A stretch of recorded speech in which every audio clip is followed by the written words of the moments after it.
রাজশাহীতে আওয়ামী লীগের দুপক্ষের সংঘর্ষ, পুলিশের লাঠিচার্জ ও গুলি।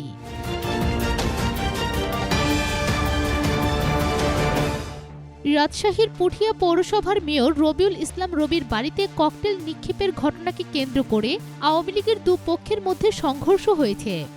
আজ বেলা 11:30টার দিকে পুঠিয়া থানার সামনে এ ঘটনা ঘটে। পরিস্থিতি নিয়ন্ত্রণে লাঠিচার্জ ও ফাঁকা গুলি ছোড়ে পুলিশ। পুঠিয়া থানার ভারপ্রাপ্ত কর্মকর্তা শাকিল উদ্দিন জানান, গতকাল কে বা কারা পুঠিয়া পৌরসভার মেয়র রবিউল ইসলাম রবির বাড়িতে ককটেল নিক্ষেপ করে।